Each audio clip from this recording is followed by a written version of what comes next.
کیا تم چاہتے ہو کہ جس شخص کو اللہ نے گمراہ رہنے دیا ہے اس کو رستے پر لے آؤ، اور جس شخص کو اللہ گمراہ رہنے دے تم اس کے لیے کبھی بھی رستہ نہیں پاؤ گے؟ وہ تو یہ چاہتے ہیں کہ جس طرح وہ خود کافر ہیں اسی طرح تم بھی کافر ہو کر سب برابر ہو جاؤ۔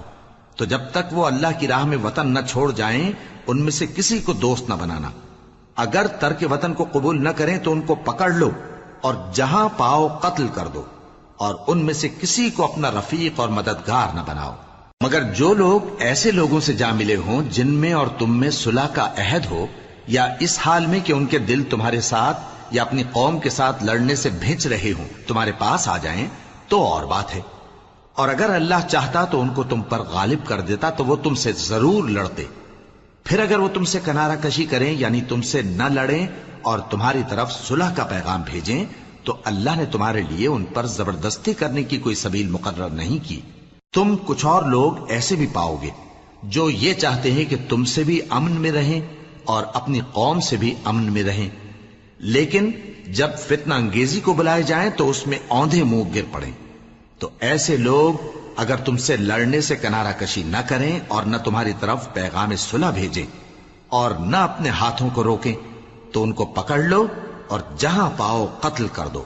اور انہی لوگوں کے مقابلے میں ہم نے تمہیں کھلی چھوٹ دے دی، اور کسی مومن کو شایع نہیں کہ دوسرے مومن کو مار ڈالے مگر غلطی سے ایسا کر بیٹھے، اور جو غلطی سے بھی مومن کو مار ڈالے تو وہ ایک مسلمان غلام آزاد کر دے اور مقتول کے وارثوں کو خون بہا بھی دے،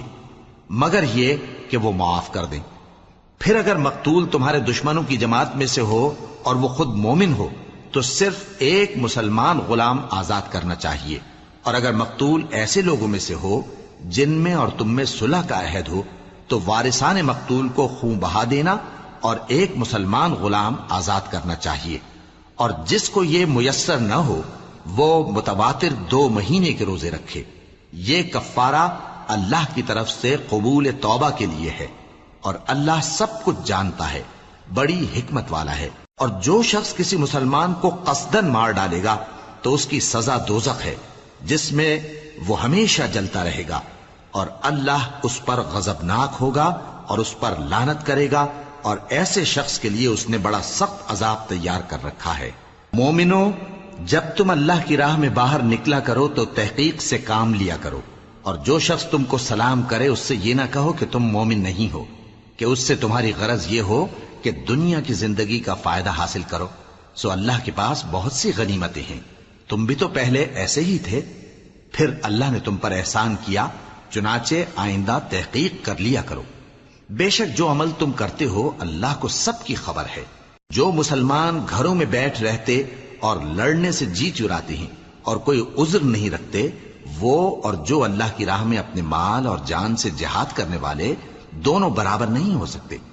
مال اور جان سے جہاد کرنے والوں کو بیٹھ رہنے والوں پر اللہ نے درجے میں فضیلت بخشی ہے، اور بہترین انجام کا وعدہ اللہ نے سب سے کیا ہے، اور اجر عظیم کے لحاظ سے اللہ نے جہاد کرنے والوں کو بیٹھ رہنے والوں پر کہیں فضیلت بخشی ہے، یعنی اللہ کی طرف سے درجات میں اور بخشش میں اور رحمت میں، اور اللہ بڑا بخشنے والا ہے، بڑا مہربان ہے۔ جو لوگ اپنی جانوں پر ظلم کرتے ہیں جب فرشتے ان کی جان قبض کرنے لگتے ہیں تو ان سے پوچھتے ہیں کہ تم کس حال میں تھے؟ وہ کہتے ہیں کہ ہم ملک میں عاجز و ناتواں تھے۔ فرشتے کہتے ہیں کیا اللہ کا ملک فراخ نہیں تھا کہ تم اس میں ہجرت کر جاتے؟ پس ایسے لوگوں کا ٹھکانہ دوزخ ہے، اور وہ بری جگہ ہے لوٹنے کی۔ ہاں، جو مرد اور عورتیں اور بچے بے بس ہیں کہ نہ تو کوئی تدبیر کر سکتے ہیں اور نہ رستہ ہی جانتے ہیں، تو قریب ہے کہ اللہ ایسوں کو معاف کر دے، اور اللہ بڑا معاف کرنے والا ہے، بڑا بخشنے والا ہے۔ اور جو شخص اللہ کی راہ میں گھر بار چھوڑ جائے وہ زمین میں بہت سی رہنے کی جگہ اور کشائش پائے گا، اور جو شخص اللہ اور